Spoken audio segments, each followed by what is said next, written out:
come in. When she presented this opportunity to me on this little project, it was kind of exciting because I do like to see young people interested in the whole idea of agriculture and how it applies to our everyday lives. I grew up as a young man just like him, being in the garden, kind of going out there, learning different plants and stuff, of what we consume, especially when we go into the stores and buy. So definitely welcome.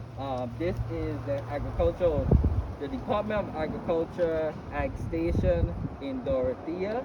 Of course, we are territory wide, so we do have offices on St. John and in St. Croix, and St. Croix, the bigger one. This facility here actually used to be a lieutenant governor's home. Okay, this was ideally created for that, and I think back in like 60s, 70s, it was deemed over to agriculture, and that's when it built out the whole nursery and everything set up for it, and kind of made this the home office here. Below us, everything I guess going down this way, the back road, if you're going down into Hall Bay, belongs to the department or the government of Virgin Islands, and this is where you have lease farmers or farmers that are interested in going to land, and they have if you can't hear me, let me know if it's with you. But where we actually lease out properties for farmers is whether they're doing crop farming or livestock style farming or any type of farming. There's a lot of different technology out there, and then also to the low farmland areas. We have two farmland so we will take a tour of the facility so you can kind of see how we interact and utilize the building. I did have a season project, something to do in terms of how it started. Like I said, when we go to the store, we just able to pick it up off of the shelves. But where do that product come from? How does it begin? That's for all of you guys, especially if you're looking at food sustainability or sovereignty, or just want to be able to grow your own food and interested in that. Okay, so we'll start on that process. So behind you, we have two kind of storerooms. The right side is mainly used for our equipment storage, any type of maintenance, holding from our oils, maintenance shop, for repairs for our vehicles, equipment, and our heavy equipment, machinery, and stuff like that. This here is our feed room, and we can walk up into it. It's been cleaned out. Right now, we have hay, and those, the same as you would actually buy those could be used for your goats, sheep, cows, horses, and you can actually, for crop farmers, can you use it for manure or covering for your beds and stuff like that, like actually once you start planting. So that room is mainly set for the feed room. You can come over, walk and talk.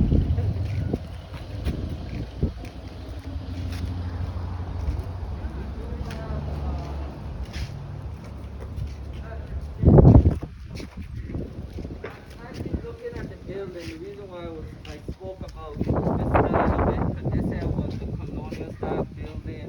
If you look at the windows and the doors of how they were built. But this is our feed room, so we have our hay products. Other products that we do is called your pellet feeds and stuff like that. This was older product that I was kind of getting rid of.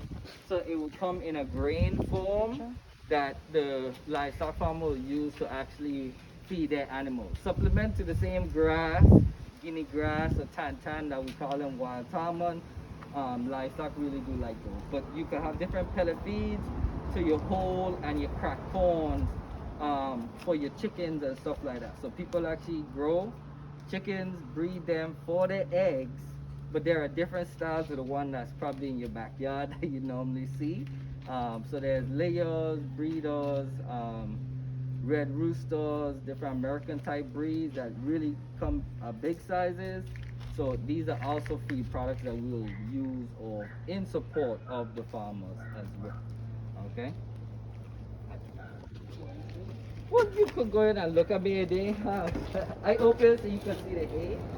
Um, but it's a smaller room, but we normally will have everything with pallets of the feed. So we actually have a shipment coming in this It's from a week. I wish I did have it here so you can see all of the product. You're talking at least over 400 or 500 bags, different types of feed from your 4-in-1 to your sweet feed. But we just got this in on Friday, and this is baled and made locally out of St. Croix. Okay, so our vendors are closed. The feed that we do procure does come from Puerto Rico and stuff like that. So You said this comes from the vendors in St. Croix? yes, the vendor is St. Well, how do St. they Croix. make hay? So I think this is one of the easiest farms. More people should get into it. This is just regular grass that they're growing. So you may have a pasture or field, even if you broke in this room like into 3 quadrants, and their whole pasture is flat, because St. Croix is flat, and they just growing the grass. And then it will come like a tractor trailer that like have a razor, like how you cut your hair, and actually would trim the grass and collect all of it. Okay, and after they store all of that, it goes through a compressed machine that compresses it in sections. Even though you see it, it does it in like 4 chunks, and then he does the wrapping in it and ships it here. So it's just really, when rain come in, it's good for his process, but he can't bale. It has to be dry so this doesn't dry out or has mold and stuff, because it's tight in that process. So I'm sure it will be interesting in seeing one of those farms if you ever get to St. Croix, but yes, this is done locally, regular grass that's grown, and it's a particular kind, so it's not all the mixes. So your farm, it has to be clean from other contaminants or crop contamination from other plants and stuff like that. Okay, why I wanted to come into was because I wanted you all to look at the architecture. Okay?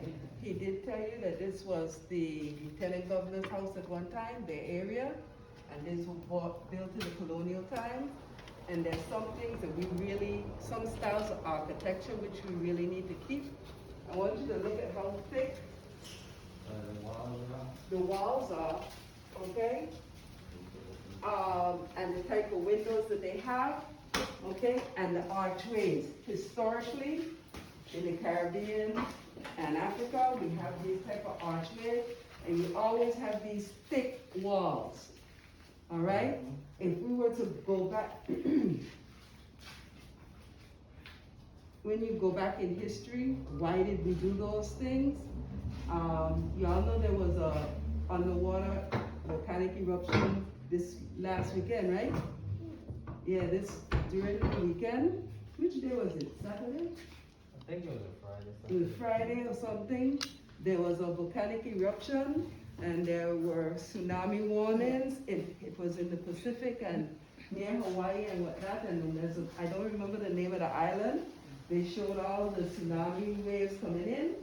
But in the Virgin Islands, we were only allowed to build 2 stories for those particular reasons: earthquakes and hurricanes. Modern day and population explosion. Now we have down going to Megan's Bay, you have, 9 floors, right? But we're not thinking about the environmental aspect of it. All right, and there was a report just the other day, even Ariadne was talking about it, okay? Only 20% of our land is owned by Virgin Islanders. Okay? So we dropped the ball. We dropped the ball. People are told there's nothing here in the Virgin Islands, leave the islands, go to the States, right?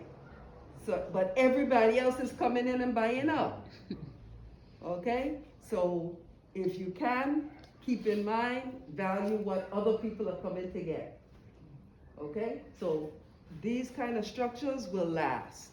Yeah. Look at how long ago this was built, okay? And I can see it was probably in either warehouse or head or. This is a perfect garage too.